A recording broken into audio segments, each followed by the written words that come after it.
하나님 말씀은 사무엘상 2장 18절에서 26절까지입니다.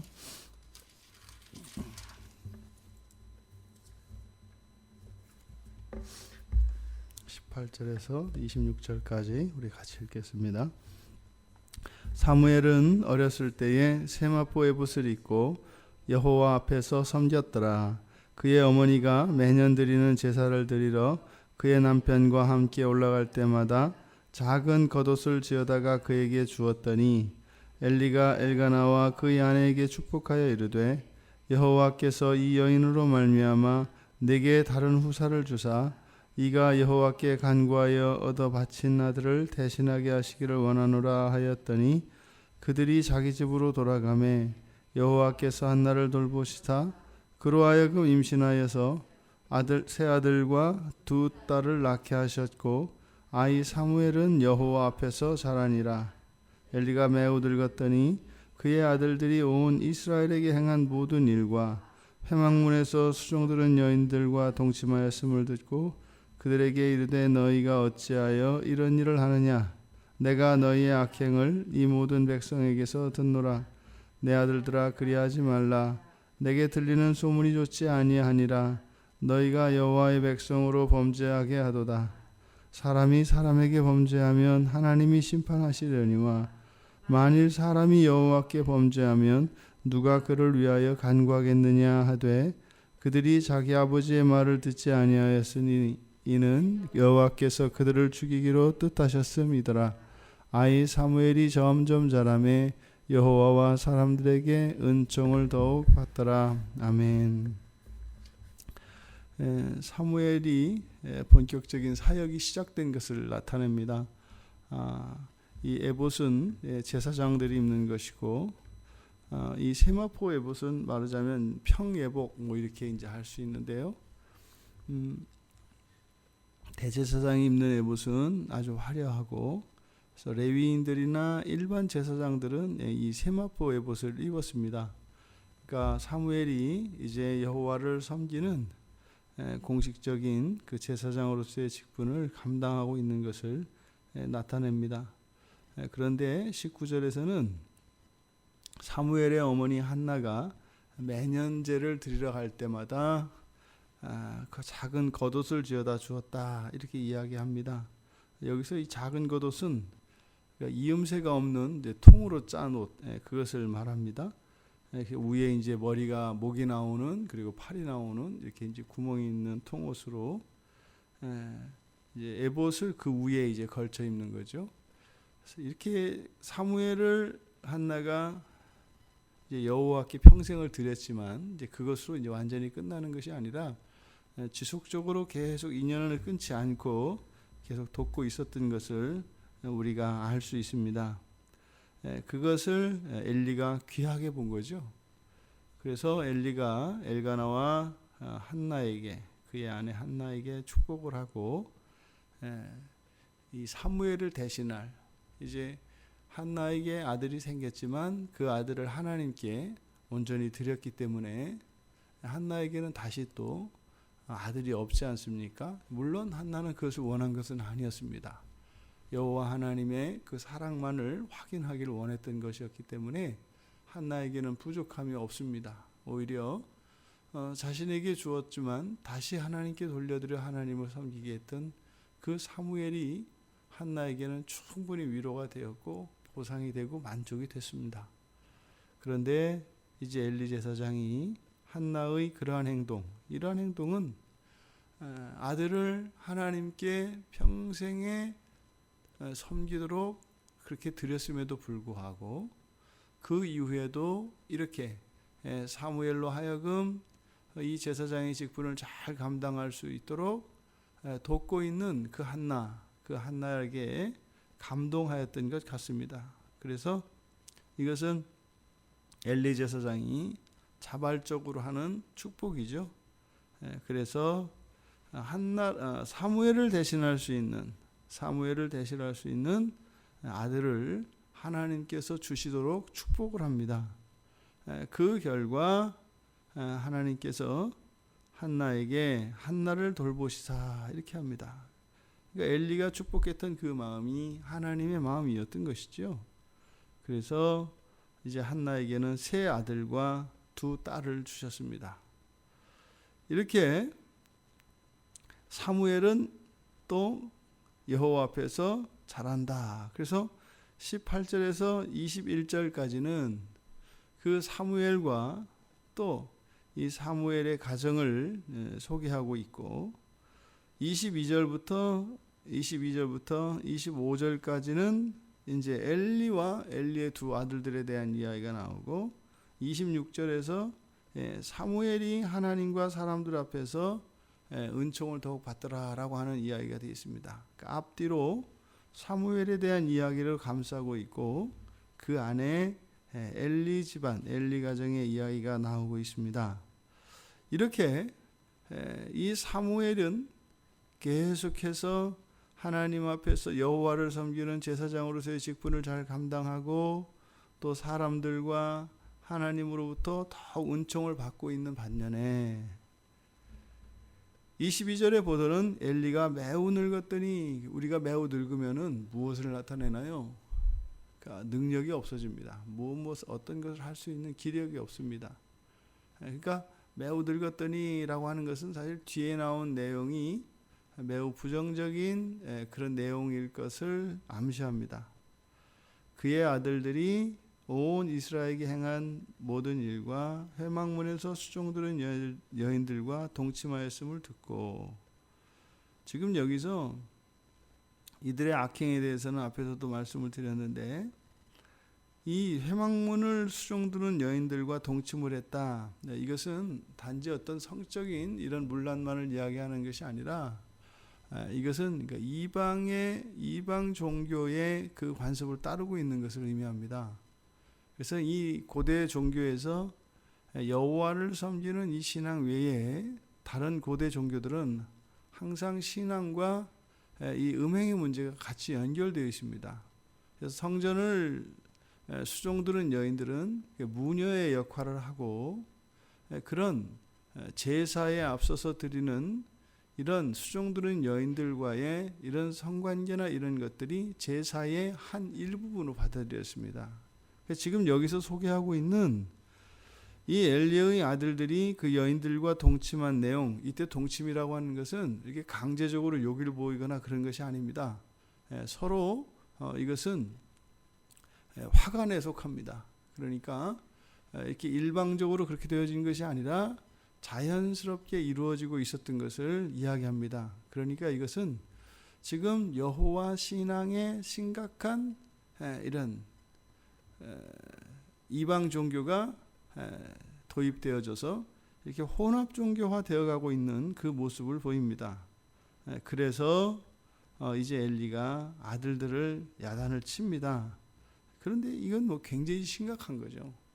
여호와 신앙에 지금 우상 숭배가 지금 이렇게 우상을 섬기는 그런 이교들의 그런 그 악습들이 들어온 것은 굉장히 심각한 겁니다. 이거는 굉장히 임박한 거고 위기 상황인 거죠. 그런데 이러한 상황에 대처하는 엘리의 태도는 매우 소극적입니다. 왜요? 앞에서 22절에서 엘리가 매우 늙었더니 라고 하는 이것이 바로 그럴 수밖에 없었던, 어쩔 수 없었던, 그러니까 나이가 많고 이거 유대 전승에 의하면 이때 엘리의 나이가 93세 정도 됐다라고 합니다. 그러니까 기력도 없고 힘도 없고 자식들이 그렇게 또 효자들도 아니었기 때문에 어떻게 손쓸 수 없는 그런 상황이었고 어쩌면 엘리에게는 이게 최선이었을 수도 있습니다. 그래도 너무 소극적인 그런 태도를 취합니다. 23절에 보니까 어찌하여 이런 일을 하느냐. 그리고 24절에 가서는 내 아들들아 그리하지 마라. 소문이 좋지 않다. 그리고 25절에 가면 여호와께 범죄하면 누가 그를 위해 간구하겠느냐. 이 말은 사람들에게 범죄했으면 여호와가 심판하는데 여호와께 죄를 지면 누가 간구하겠느냐. 중보자가 없다는 겁니다. 사람이 사람에게 죄를 지었을 때는 하나님께서 심판을 하시기 때문에 이때 하나님이 심판하신다고 하는 의미는 뭐 정의의 심판 이런 의미가 아니라 하나님이 그것을 중재하시고 또 더 최악의 상황에 가지 않도록 하나님이 개입하시는 것을 말합니다. 그런데 여호와께 죄를 지었을 때는 그게 없다는 거예요. 죄를 지으면 짓는 대로 그대로 심판을 받게 된다는 겁니다. 그런데 엘리의 아들들은 아버지의 말을 듣지 않습니다. 그런데 성경에서는 이들이 아버지의 말, 아버지 엘리 제사장의 말을 듣지 않은 것, 이것은 여호와께서 그들을 죽이기로 작정하셨다, 뜻하셨다 이렇게 하는데, 이것을 오해해서 뭐 이미 하나님이 여호와께서 죽이기로 작정했기 때문에 뭐 엘리의 아들들이 엘리의 말을 들으려고 해도 들을 수 없었다 이런 의미가 아니죠. 돌이킬 수 없는, 돌이키지 못하였던 그들을 보고 판단을 하는 거죠. 그러지 않고서야 어떻게 저런 일이 있을 수 있겠는가. 우리도 그런 일이 있죠. 하나님을 믿는 사람인데 도저히 하나님을 믿는 사람이라고는 할 수 없는 행동을 해요. 그런 게 있습니다. 너무 악한 거죠. 아니 어떻게 기본적으로 저럴 수가 있나. 이제 이런 상황을 우리가 얘기할 때 여호와께서 죽이기로 작정하셨 뜻하셨다 이렇게 얘기를 하는 겁니다. 뭐 그러지 않고는 뭐 하나님 믿지 않는 사람이라고 그래야 되는데, 또 과거의 그 삶을 보면 분명히 또 하나님을 믿는 것 같은 이런 시절이 있었단 말이죠. 그럴 때 우리가 이해할 수 없는 사람들의 행동, 그 행동이 악할 때 그때 여호와께서 이렇게 뜻하셨기 때문이다 라고 밖에 해석할 수 없기 때문에 이렇게 표현을 합니다. 그런데 이제 26절에서 다시 사무엘의 이야기를 하면서, 사무엘은 아직 아이입니다. 18절에서 어렸을 때에 이렇게 소개했지 않습니까? 그런데 26절에서 보니까 점점 자라가고 있습니다. 점점 자라가고 있습니다. 그런데 더욱 은총을 받고 있습니다. 지금 엘리 제사장 가문이 죄로 침몰하고 있습니다. 이 제사장이 하는 일은 하나님과 백성들 사이를 중보하는 역할인데, 한 제사장의 가문이 몰락하면서 그러면 이스라엘 백성과 하나님 사이를 중보할 수 있는 중보자가 없어집니다. 지금 하나님께서는 아이 사무엘을 준비시키고 계십니다. 그동안은 엘리를 제사장으로 삼아서 하나님과 백성 사이를 중보했습니다만, 이제 타락하고 이런 능력과 힘을 상실하게 되었을 때 하나님은 백성들을 위하여 또 다른 중보자를 준비하고 계십니다. 더구나 이 사무엘은 누구입니까? 아이를 낳지 못하던 한 여인의 순결한 신앙을 통해서 이스라엘을 다시 회복시킬 수 있도록 준비하셨습니다. 그래서 사실은 이 사무엘을 준비하신 하나님의 영광이 더욱 빛나는 것이죠. 비록 사무엘이 지금은 아이일지라도 하나님의 백성들을 위해서 하나님이 하실 일들을 잘 감당할 수 있도록 자라갈 것입니다. 우리의 현실이 늘 이렇죠. 상황이 어려울지라도 아이와 같은 소망의 싹이 항상 준비되어 있습니다. 이것은 바로 지상에서 공생애를 마치시고 하늘에서 여전히 이 땅에 택하신 자들을 보호하시고 도우시며 여호와 하나님께 중보하시는 그 예수 그리스도의 중보 사역을 예표합니다. 아무리 악하고 제사장이 악하고 백성들이 악하고 하나님을 배반하고 떠날지라도 하나님께서는 언약의 백성을 절대로 버리시는 법이 없습니다. 언제나 준비하시는 것이죠. 그래서 우리가 마음을 쏟아야 할 것은 무엇이에요? 나 자신입니다. 나 자신. 내가 하나님 앞에서 온전한가, 온전하지 않은가, 또 정말 내가 하나님을 사랑하고 있는가. 우리가 자칫 잘못하여 나 자신과 하나님의 관계에 집중하지 않고 내 주변에 내 신앙에 도움이 되어야 하고 내 신앙에 꼭 필요한 환경들에 너무 마음을 빼앗기다 보면 정작 중요한 나와 하나님 사이의 이 관계를 소홀할 수 있게 됩니다. 우리는 사는 동안 우리 자신과 이웃을 늘 살펴보아야 합니다. 하지만 가장 중요한 것은 나와 하나님과의 관계를 그 토대로 하여서 그리고 이웃을 돌아봐야 합니다. 우리가 늘 그렇게 하나님과 견고한 관계 속에서 깊은 그 친밀함을 누리며 그 사랑의 관계를 유지하며 우리의 영역들, 우리의 관심과 섬기고 도울 수 있는 그런 영역들을 계속 베풀어 갈 수 있기를 원합니다. 언제나 우리 주 예수 그리스도께서는 그런 자들에게 힘이 되어 주시고 힘을 더해 주시며 지켜주시는 중보자이신 것을 기억하며 언약을 따라 우리를 지키시는 그 하나님을 의지하며 오늘 하루 또 힘있게 우리의 신앙 안에서 그리스도 예수를 의지하며 살아가시는 복된 날 되시기를 주님의 이름으로 축원합니다.